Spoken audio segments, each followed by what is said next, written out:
بسم الله الرحمن الرحيم والصلاة والسلام على أشرف المرسلين سيدنا وحبيب قلوبنا أبي القاسم محمد وعلى آل محمد. In his name I begin with the best of blessings on the noblest of prophets and the Lord and the beloveds of our hearts, Muhammad and his holy progeny. Allahumma salli ala Muhammad wa ali Muhammad. Respected sisters and brothers, Assalamu alaikum wa rahmatullahi wa barakatuh. Peace be upon you all. When we look at the definition of friendship, we can see that it is a very challenging word to define, as it can be very personal to us in terms of the factors that contribute to what a friendship would entail. It could depend on our faith, our upbringing, our experiences in life, our worldview, and our personalities. Psychologically, even that, it becomes very challenging to define it. And so a recent study takes a look at common themes of what friendship entails. Let's take a look at these. Number one, pleasure is taken in the company of another person. So the things that we enjoy to do together, who they are, their personality, how we click, what they do together. And these are very important when you have that enjoyment of being in the presence of that other person. When being with someone becomes a duty rather than a preference, these studies have shown this is where the friendships decline and wane. And it just makes sense. If this person is toxic, abusive, and you just don't enjoy being around them anymore, it just makes sense that you just lose interest and don't want to be around them anymore. Number two, reciprocity and the give and take. And this doesn't mean the immediate even exchange from the economical model of behavior, rather the support that is expected to flow both ways as needs arises for either person. So for example, a person who is a natural giver would love to give and give and give. And of course, it depends on your intention, of course, but giving and making somebody else feel good makes us feel good. And it's always good to get something back in return, right? So a healthy balance of this reciprocity would include, for example, if let's say somebody goes out for dinner, you pay for it next time the other person does that, right? If you are in need of your friend for support, next time they are in need of it, they can rely on you for that. So that kind of flow. It becomes really toxic when the giver keeps on giving and doesn't get anything back. They become depleted, or the person who is taking can take advantage of them, right? And there are a lot of people like that. They want to please other people. They want them to be happy. They want to be liked. And in this act of pleasing, they lose themselves. So it's really important to have that healthy balance of that reciprocity of giving back and forth. Number three takes a look at the levels of friendship commitment, which vary over a lifetime, and this depends on the energy required by family or other commitments at the time. However, these studies have shown that when a crisis strikes, both men and women, but mostly women, show and say that true friends can be counted on to offer that support regardless of any inconvenience or challenge they may face to do so. So this is really crucial. Again, being there for somebody and that level of support and commitment despite the challenges. And again, it needs to be at that healthy level where when you are there for them and giving, you're not also depriving yourself of that energy, as it can be very toxic for you. So it's really important to balance that. Number four takes a look at how we engage. So we engage in friendships on a voluntary basis, and we recognize that our friends are also making the choice to engage in that relationship. So for example, this strong mutual alliance, it can be seen as how friends are the family that we choose.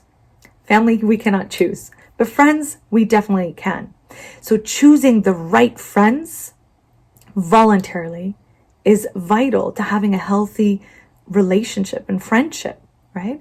Choosing the right people can impact you in terms of your personality, your growth, your development, your activities. أصدقاء السوء, right? The wrongful friends can have a negative influence on you as well. You take on sometimes people's personalities and characteristics just by spending time with them. Notice that the next time you're around somebody and they laugh a certain way, over time you start noticing that you may even start laughing like them or speaking like them. And it's only natural that we pick up this type of behavior from the other person. So voluntarily, we need to pick friends that are good for us, and we are good for them, of course. So having that positive influence on each other is vital. Number 5, genuine friendships flourish only if mutual respect exists between the two. This mutual respect is vital. If it's not there, of course, the friendship cannot exist. And when we take a look at all of these, pleasure in each other's company, the reciprocity, the level of commitment and support, the voluntary engagement and the mutual respect, we can see the opposite of that, how that can impact us on a negative level. So the wrong friends, in terms of where you don't feel pleasure in being around them, you dread seeing them, and it becomes almost a duty to be around them. They're not there for you in times of need, right? They only take from you. They can even bully you, perhaps, right? And we see that as a huge problem in our communities these days. The bullying, whether it's on the playground, whether it's on the middle school, the high school, university, college, adulthood, even the elderly in our communities. Nowadays, not so much face-to-face because of the pandemic, but definitely this is something that we see on cyberbullying, for example. And so when people are not, or friends around you are not standing up for you, or not supporting you, not helping you when this bullying is happening, that becomes a problem, as they are following the crowd and not doing what is right. Essentially, these studies and this research shows that the people we like to be around are those who make us feel good about who we are, what we believe in, and what we enjoy doing. And although you will find that not every friend will meet all of these tick marks, so to speak, and preferences all of the time, the ones who support the aspects of our identities are the ones that matter the most.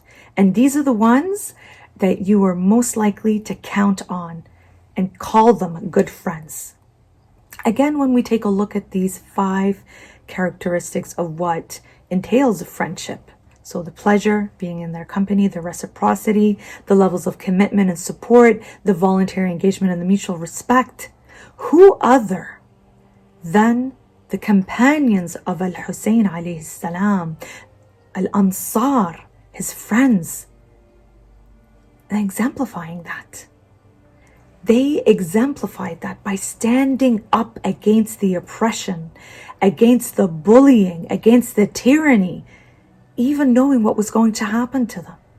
They loved being in the presence of the Imam. They supported him to answer his call.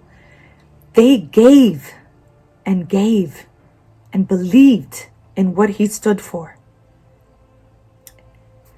It's amazing when we think about what they accomplished and what they did and how they inspire us. These are the type of friends and their characteristics that you want to surround yourself with. And in honor of the Ansar, a few words from our brother Nouri Sardar. We, the Ansar, our bodies are not worth more than our beloved, and our blood isn't worth more than Hussein's blood. Let our bodies on Karbala's desert rain be killed 1,000 times, all for Hussein. We, the Ansar, from near and far came to his aid. He stood alone as Yazid's sword upon him prayed. Dare they touch him when our souls by his feet we laid? His death is death and life began when him we praised. All our souls cried when with our eyes on him we gazed. If they touch him, the heavens scream, the earth is swayed. The son of the Kaaba and of Muhammad is worth our children crying and our blood shed. On our bodies we'll build a throne for his reign and be killed 1,000 times. All for Hussein. We came running when a lone cry had reached our ears. Alone he stood, in his heart grief, in his eyes tears. He cried, not knowing if any soul hears. Is there any to help me as death on me peers? We told Yazid, take our bodies, our heads on spears. We told death to delay his death and take our years. We told the swords to upon our bodies prey, and for our beloved threw our lives away. And when killed, we cried out again and again, and be killed 1,000 times, all for Hussein. We saw his blood was worth more than the greatest gold, and all riches are outweighed by Hussein's household. The care of his daughters into our wings we fold, and their right to water with our swords we uphold. For something greater than gold our bodies we sold. The greatness of Hussein's love sleeps in swords we hold. Today for the greatness of Hussein we rise, our bodies scattered with tomorrow's sunrise.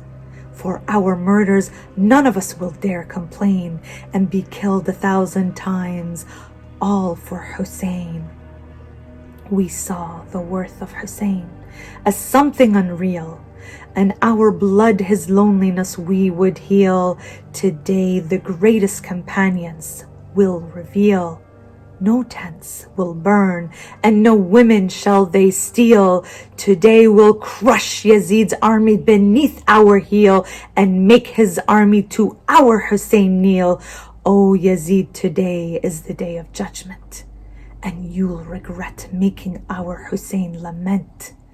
Let us defend him here on Karbala's plain, and be killed 1,000 times, all for Hussein.